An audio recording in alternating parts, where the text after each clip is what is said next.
Sahabat kreatif, kita kembali pada perbincangan tentang meditasi emas lansia dan masih bersama dengan Bapak Budi Sarjono yang merupakan penulis buku ini ya, Meditasi Emas Lansia. Nah Pak Budi, karena tadi positif sekali ya meditasi emas lansia ini, maka tentu harapannya para lansia bisa memanfaatkan betul isi buku ini. Nah, bukan hanya lansia loh ya. Ya. Warga muda juga harus tahu itu. Iya, karena mereka juga punya lansia ya. Nah, kita ingin tahu juga batasan lansia di sini usia berapa nih dalam pandangan Pak Budi? Di dalam Undang-Undang Perlindungan Lansia, itu pemerintah menetapkan bahwa lansia, orang yang masuk kategori lansia itu adalah orang yang sudah berumur di atas 60.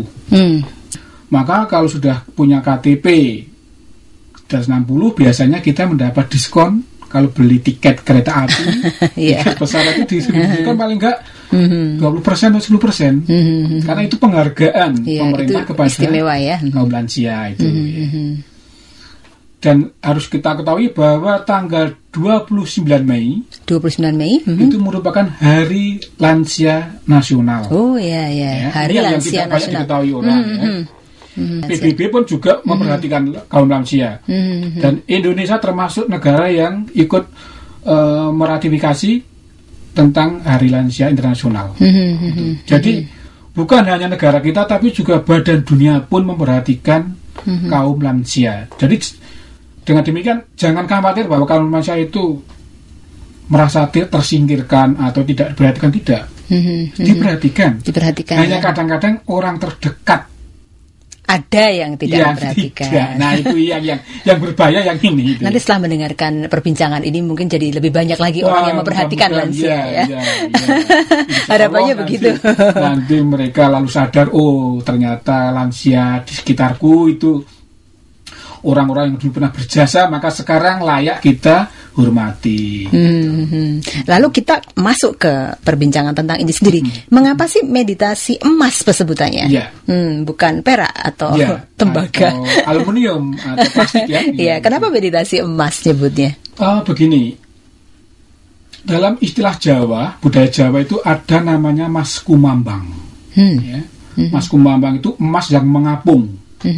Kan nggak ada itu mas mengapung. Tapi kalau suatu ketika kita di pantai atau di danau sore hari, kira-kira jam-jam 5-6 itu ya, jadi pas matahari menjelang turun, itu cahayanya ketika masuk ke laut atau ke danau, itu warnanya menjadi seperti keemasan. Itulah yang namanya mas kumambang atau mas mengapung. Nah, mengapa ini menjadi meditasi emas lansia? Saya berharap bahwa para lansia itu seperti emas. Merasa dirinya juga seperti emas harus, gitu ya. Makin tua harus makin berkilo. Ya. Beda kalau aluminium, makin tua makin retak. Apalagi seperti kusam gitu ya. Seperti plastik, makin tua makin keropos. Tapi kalau emas, makin tua makin berkilo dan makin mahal harganya. Nah, lansia yang makin tua makin mahal harganya itu adalah lansia yang sehat. Maaf ya, tidak pikun. Meskipun nanti juga akan pikun, tapi jangan cepat pikun dulu ya. Pasti ada cara untuk mencegahnya, nanti bisa dibahas juga. Masih tetap berguna. Nah, inilah yang menjadi harapan saya supaya para lansia ini menjadi seperti emas yang berkilau. Ini harapannya saya. Seperti itu ya. Nah, kalau lansia itu memang kan rentan ya terhadap berbagai penyakit. Mungkin juga itu sebabnya ada yang merasa rendah diri atau merasa tidak berguna karena ada berbagai macam penyakit yang biasanya juga dialami oleh mereka. Nah, itu ada ciri atau ancaman kaum lansia yang biasanya terjadi pada mereka itu seperti apa? Kalau kita lihat Mbak De, itu paling nggak ada 14 ya. Ngeri loh juga. 14 ancaman lansia itu. Padahal juga yang belum lansia juga bisa terancam ini. Pertama adalah kurang bergerak. Jadi lansia itu sudah serba lamban ya. Kalau mau ngubah ke awak bergerak itu udah males. Ya. Lalu jalan tidak stabil. Karena keseimbangan sudah berkurang, maka lansia sering mudah jatuh. Ya. Lalu beser. Mudah buang air kecil maupun air besar dan tidak bisa menahan. Ya. Lalu gangguan intelektual. Ya, karena mereka sudah jarang berpikir, sudah merasa orang tua, tidak perlu berpikir, maka mengalami semacam demensia, jadi daya intelektualnya menurun. Lalu mudah terkena infeksi, lalu mudah terkena gangguan panca indera, ya. Lalu depresi yang paling berbahaya. Ya. Kalau tidak diperhatikan bisa kurang gizi. Ya. Kalau tidak punya pensiun atau keluarga yang tidak mendukung, juga tidak punya uang, ini juga berbahaya. Karena sudah tidak berpenghasilan atau tidak produktif lagi. Tidak penghasilan jelas tidak ya. Lalu penyakit dari efek banyak makan obat, ya, karena sakit sedikit obat, sedikit obat ya, maka ini efeknya malah justru tidak menyehatkan, tapi justru menimbulkan penyakit baru. Lalu yang gampang ditengarai adalah tidak gampang tidur nyenyak. Ya, kadang-kadang bangun jam 11 malam sampai pagi nggak bisa tidur. Daya tahan tubuh menurun, itu jelas sekali. Karena efek dari kurang gerak, lalu penyakit degeneratif, itu lalu daya tahan tubuh menurun. Dan bagi lansia laki-laki yang paling nyebeli mungkin ya, tapi harus diterima. Maksudnya nyebeli bagi orangnya atau orang lain? Ya orang lain, ya bagi dia sendiri. Dia impotensi. Ini kan nyebeli juga ya. Nah, maka jangan sampai lansia cari istri yang muda, nanti repot sekali. Gitu. Jadi ada kurang lebih 14 ancaman yang kalau tidak disikapi dengan bijaksana, bisa mempercepat kerapuan para lansia. Ya.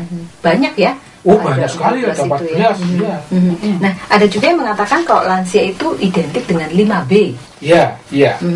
Nah, bagaimana bagaimana caranya menghambat datangnya 5B ini? Ya, 5B tadi kan sebagian sudah ada ya, misalkan budek atau tuli ya, blawur, itu penglihatan sudah kabur, tidak jelas. Tapi kalau lihat duit ya masih jelas gitu ya. Lalu biasa tadi sudah sebut, lalu bingung. Nah, kebingungan tadi karena daya intelektualnya tadi menurun, lalu dia bingung. Mau bekerja ini udah nggak kuat, mau bekerja itu udah nggak mampu, tapi kalau nggak bekerja hanya duduk-duduk saja kok dimarahi anak cucu. Ini kan bikin bingung ya.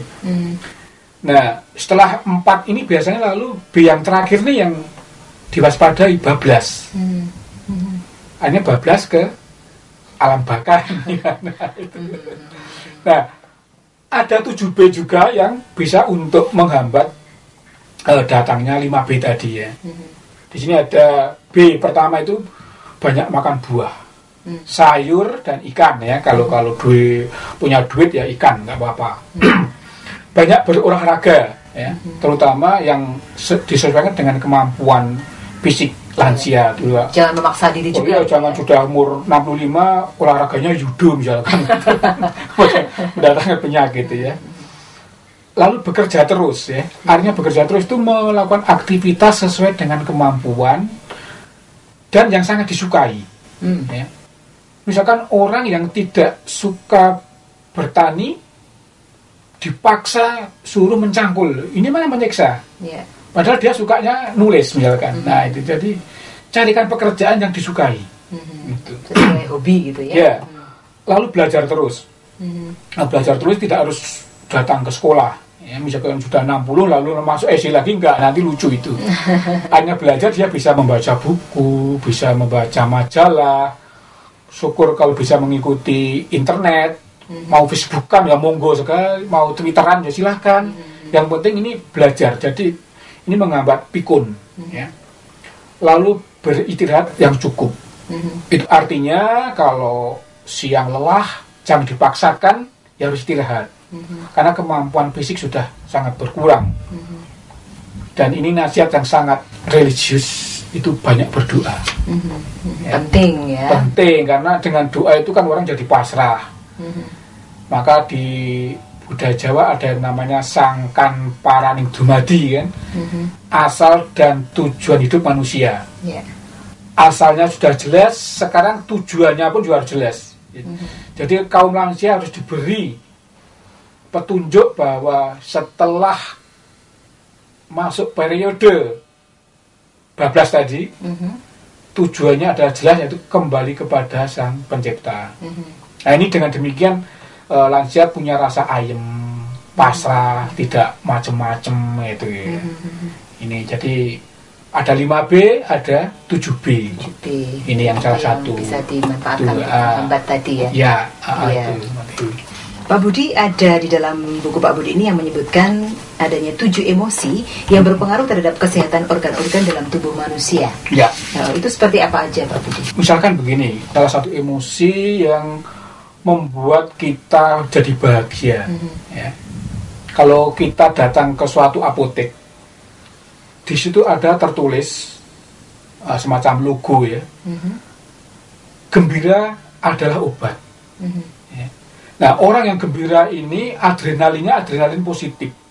Ya. Maka dia akan mengalahkan hal-hal yang negatif. Ya, maka kalau orang sering gembira itu biasanya sehat.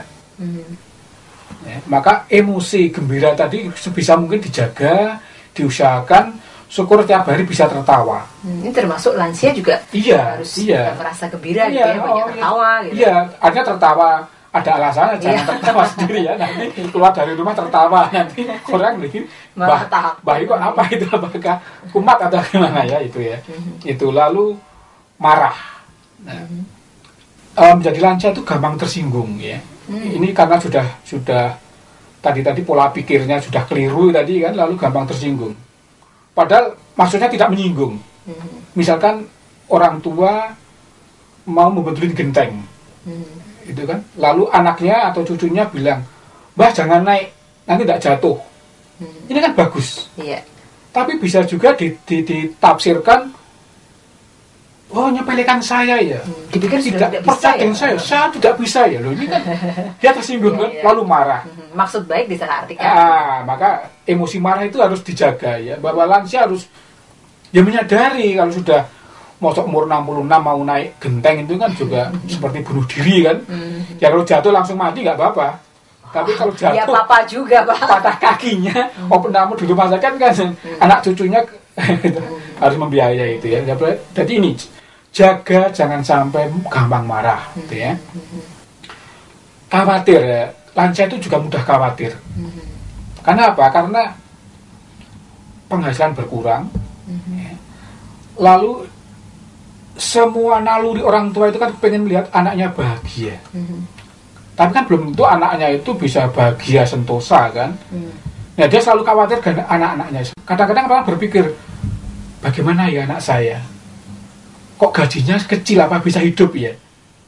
Bagaimana cucu saya ya? Nah, keadaan semacam ini kan mengganggu pikirannya. Ya. Maka dengan banyak berdoa tadi, mengikis rasa khawatir.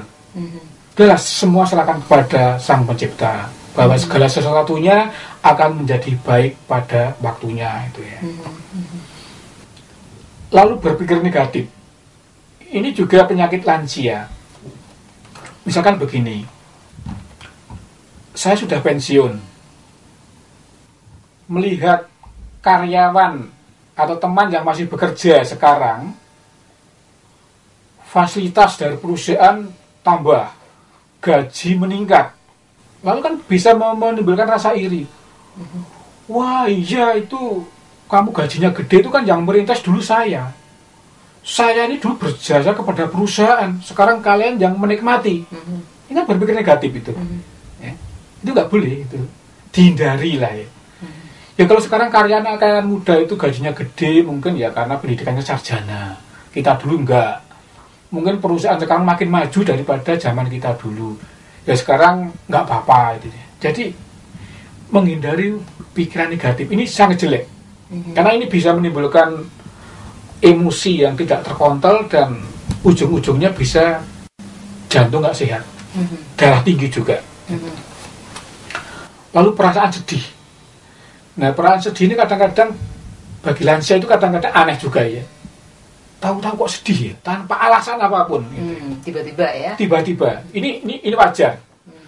Nah, kalau seseorang itu mengalami rasa sedih seperti itu, harus segera mencari kesibukan dan menghilangkan yang sedih tadi. Karena kalau dituruti nanti kadang-kadang bisa nangis sendiri. Kan sering ada lansia yang tiba-tiba nangis sendiri. Karena ini ada perasaan sedih. Ditanya ada apa, gak tahu juga gitu. Gak tahu juga.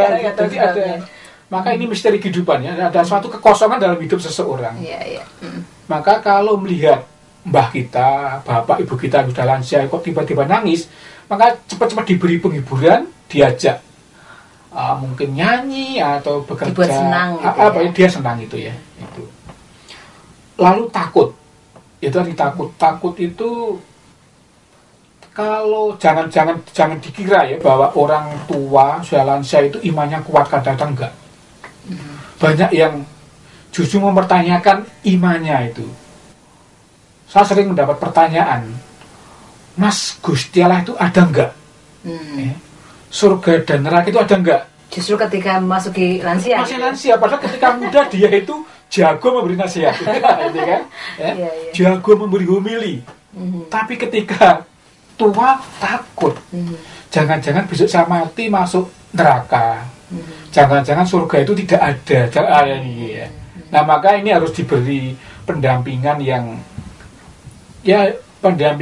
meyakinkan ya. Entah agamanya apapun, diberi penjelasan yang bisa masuk akal dan sejelas-jelasnya supaya tidak ada kekhawatiran. Takut tadi hilang. Dan yang agak nyebeli itu gampang kaget gitu ya. Orang tua itu gampang kaget. Maka anak cucu yang punya lansia ya, di rumah itu kalau ada peristiwa sedih, peristiwa yang membuat kita marah, itu jangan sampai lansia diberitahu mendadak. Harus dipersiapkan ya. Iya, harus pelan-pelan. Misalkan cucunya di kota lain sakit, jangan langsung bilang, Mbah, ini cucu Mbah yang di Jakarta sakit keras. Wah, ini bisa berbahaya itu ya. Pelan-pelan saja, nanti mungkin 3-4 hari diajak ngomong-ngomong tentang penyakit, tentang cucu-cucunya, lalu secara enteng bilang, mungkin ada cucu Mbah yang sakit, mari kita doakan. Kalau Mbah nggak bisa besok nggak apa-apa, yang penting si Mbah ikut mendoakan cucu ini. Nah, ini lebih bagus daripada diberi kabar yang mendadak ini. Karena itu tadi, gampang kaget dan gampang terkejut itu. Nah, ini kayaknya tujuh emosi yang sangat mengganggu. Tujuh emosi ini bagi saya sendiri gitu, itu memperjelas gitu, karena saya juga mempunyai bapak yang sudah lansia gitu. Kadang-kadang saya juga melihat ada tujuh emosi ini yang ada gitu. Kadang-kadang juga mempunyai apa ya, kalau tidak bercerita seperti ini jadi tidak tahu juga, kenapa ya menangis tiba-tiba, mengapa ya mudah takut gitu. Nah, itu, jadi ada banyak hal gitu yang ternyata seperti itu. Nah, ini mungkin bagi sahabat kreatif juga yang dekat ya, dalam keluarganya ada lansia gitu, entah orang tua entah kakek nenek, jadi lebih bisa memahami gitu bagaimana kita bisa memberikan dukungan yang tepat untuk mereka setelah kita tahu memang 7 emosi ini wajar terjadi pada lansia gitu ya. Menarik sekali nih Pak Budi ya. Nah, sekarang kalau kita tadi tahu bahwa ada emosi-emosi yang bisa muncul pada lansia, kemudian ada berbagai penyakit yang bisa terjadi pada lansia. Artinya memang secara fisik gitu kan sudah menurun gitu. Nah, untuk meditasi emas lansia sendiri, apakah ada batasan-batasannya, baik dari sisi fisik ataupun ya kondisi-kondisi tertentu yang ada pada lansia sendiri, atau hampir semua lansia gitu bisa melakukan meditasi emas? Hampir semua ya. Ada begini. Meditasi ini kan tidak harus dilakukan dengan perintah tertentu, misalkan harus duduk sila, enggak. Kalau memang lansia itu sudah harus tidur, ya sudah nggak apa-apa. Bisa dilakukan. Bisa dan tidur. Dia harus duduk di kursi roda, nggak apa-apa. Lakukan. Karena ini bukan olah fisik ya. Jadi sekali ini olah pikiran, hati dan emosi. Jadi jangan khawatir kalau, aduh ini sudah nggak bisa berdiri, ya nggak apa-apa. Bagaimana enaknya para lansia itu? Kalau dia tidur, silakan tidur. Duduk di kursi roda, silakan duduk di kursi roda. Bisa duduk di atas karpet, duduk di atas karpet. Nggak apa-apa. Semua bisa melakukan. Satu hal yang harus diperhatikan begini. Kalau beliau ini nggak bisa membaca, harus dituntun. Ya. Tapi maaf, kalau dia sudah budak, sudah tuli, nggak bisa mendengarkan, dan dia tidak bisa membaca, ini sulit. Oh iya, karena directnya jadi nggak ada. Bagaimana bisa disampaikan? Ya, misalkan dia budak tapi masih bisa membaca, dia bisa mempraktekkan. Ya. Dia tidak bisa membaca tapi bisa mendengarkan, masih bisa kita beri bimbingan. Tapi kalau sudah dua-duanya itu sudah, ya maaf saja ini nggak bisa. Gitu ya. Baik-baik, jadi tetap ada ininya ya. Iya, ada batasannya itu. Maka nanti sebelum itu tiba, dan sebelum budek datang, sebelum membaca pun tidak bisa datang, maka kita olah dulu. Ya kalau itu datang nantilah ya. Sesudah hidup ini betul-betul kita nikmati secara puas. Karena pasti akan datang juga. Tapi jangan umur sekarang misalkan gitu ya. Besok-besok aja. Baik, terima kasih banyak Pak Budi atas perbincangan ini. Semoga banyak yang terinspirasi. Ya, mudah-mudahan. Sahabat kreatif yang terkasih di dalam Tuhan, semoga perbincangan kali ini dapat memberi inspirasi baru bagi sahabat semua. Sampai bertemu lagi dalam program Minggu Kasih Pro 2 berikutnya. Mari berbagi damai dan kasih kepada semua orang di setiap kesempatan yang kita miliki.